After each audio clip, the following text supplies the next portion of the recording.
The next very important component is the motion between the intervertebral interbody और the ज़ाइगोपेफिशियल joint. ये दोनों की जो मोशंस होती है वो एक दूसरे से इंटरलिंक्ड है।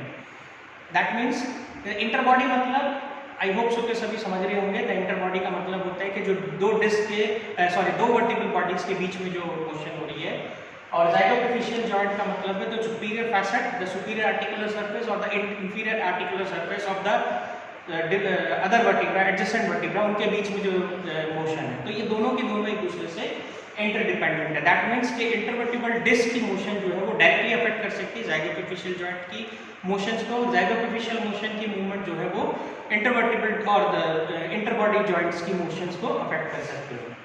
The intervertebral joint increase movement between the two adjacent vertebra. That means for example एक सिंपल सा एक फिजिक्स का एक क्राइटेरिया है कि हम जितना ज़्यादा डिस्कल स्पेस, सपोज करो ये दो वर्टिबल बॉडीज हैं और इन वर्टिबल बॉडीज के अंदर जितना बड़ा डिस्क का साइज होगा उतनी ही ज़्यादा वो मोशंस जो है वो क्रिएट करेगा, और जितना कम डिस्क का साइज होगा उतनी ही वीक मोशंस और मोशन जो होगी उसके अंदर प्रेजेंट होगी। इसीलिए लंबर स्पाइन के अंदर और द डिस्क जो है वो बड़ी है तो उनके अंदर जो है मोशन जो है वो ज़्यादा होती है in comparison to the rest of the to.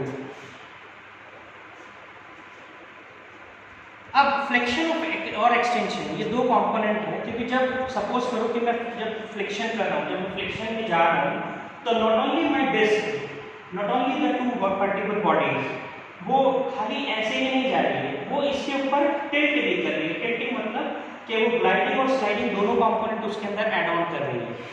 अगर वो ऐसा नहीं करेगी तो मैं कंप्लीट फ्लेक्शन मोशन नहीं कर पाऊंगा, और जितना ज़्यादा वो नैरो रहेगी उतना ही कम मेरे को मोशन जो होगा वो परमिट होगा।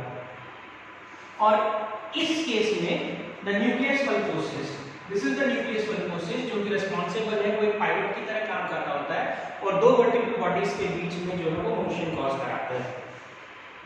द नेक्स्ट थिंग इज, जैसे मैंने अभी थोड़ी देर पहले बताया था कि अगर सजाइटल प्लेन की मैं बात करूँ, ओरिएंटेशन लंबर ज़ाइगोपेफिशियल जॉइंट जो होते हैं, फैसेट जॉइंट जिनको हम बोल देते हैं, वो लंबर वर्टिब्रा के केस में सजाइटल प्लेन में व्यू होते हैं, इसलिए उसके अंदर वो फेवर करते हैं फ्लेक्शन और एक्सटेंशन को। और जो थोरैसिक स्पाइन है उसके अंदर जो ज़ाइगोपेफिशियल जॉइंट है वो फेवर करते हैं मेरे फ्रंटल प्लेन को, इसीलिए उसके अंदर लैटरल फ्लेक्शन कंपोनेंट ज़्यादातर होता है। जैसा मैंने अभी बताया कि जो एनुलस फाइब्रोसिस है वो एक पाइवट की तरह काम कर रहा होता है, और जब एक सुपीरियर वर्टिब्रा जब इन्फीरियर वर्टिब्रा के ऊपर जब मोशन कॉज कराती है तो वो दो कंपोनेंट को जरूर ध्यान में रखती है, that is the tilting and the gliding. That means वो वर्टिब्रा टिल्ट भी करेगी और अपने उस एक्सिस पे, दैट मीन्स जो पाइवट को जो उसने एक्सिस बनाया उस पर वो रोटेट भी करेगी। फॉर एग्जाम्पल सपोज करो कि ये दो वर्टिबल बॉडीज हैं और बीच में इसका डिस्क है, तो जब वर्टिबल मोशन जब होती है तो वो इस डिस्क को पाइवट बना करके वो रोटेट भी करेगी और ग्लाइडिंग भी कर रही है, तो ये दोनों कंपोनेंट उसके अंदर ऐड ऑन होंगे। इसी से क्या हुआ कि जब ये हुआ कि जब सपोज करो कि जब मैं फ्लेक्शन कर रहा हूँ तो एंटीरियर कंपोनेंट जो होंगे वो कंप्रेस हो जाएंगे और जो डिस्क होगी वो पीछे की तरफ बल्ज आउट करेगी, और इससे और क्या हुआ कि जो पोस्टीरियर स्ट्रक्चर्स हैं वो स्ट्रेच हो जाएंगे। एक्सटेंशन कर रहा हूँ तो एक्सटेंशन के टाइम पर जो पोस्टीरियर स्ट्रक्चर्स हैं वो कंप्रेस हो जाएंगे और डिस्क का जो मुंह है वो खुल जाएगा, तो डिस्क जो है वो आगे एंटीरियरली जो है वो प्रोट्रूड करेगी, बाहर की तरफ आएगी, कंप्रेस होगी। और सेकेंडली जो एंटीरियर स्ट्रक्चर्स होंगे जो वो इस चीज़ में स्ट्रेच हो जाएंगे।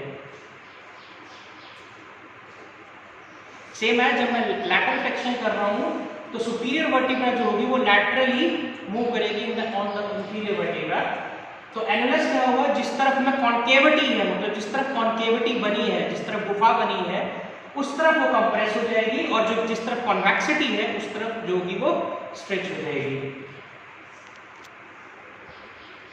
Another most important thing is कि जब हम लोग लैटरल फ्लेक्शन कर रहे होते हैं तो इंटरट्रांसवर्स लिगामेंट जो है, दैट मीन जो ट्रांसवर्स प्रोसेस के बीच में जो लिगामेंट जो अटैच है जिसको हम बोलते हैं इंटरट्रांसवर्स लिगामेंट, तो जब इंटरट्रांसवर्स लिगामेंट है वो कॉन्वेक्सिटी मतलब जिस तरफ कॉन्वेक्सिटी है उस तरफ के लिगामेंट्स जो होंगे वो स्ट्रेच कर जाएंगे, मतलब जिस तरफ तुम बेंड कर रहे हो उसकी अपोजिट साइड के जो लिगामेंट्स होंगे वो स्ट्रेच कर जाएंगे और मूवमेंट जो होगी वो फर्दर रिस्ट्रिक्ट हो जाएगी। So this is the kinematics of the vertical column. I hope so कि तुम्हें समझ आया होगा। अब कोई क्वेरी है तो मुझे पर्सनली व्हाट्सएप करके अपनी क्वेरीज क्लियर कर सकते हैं। Thank you very much.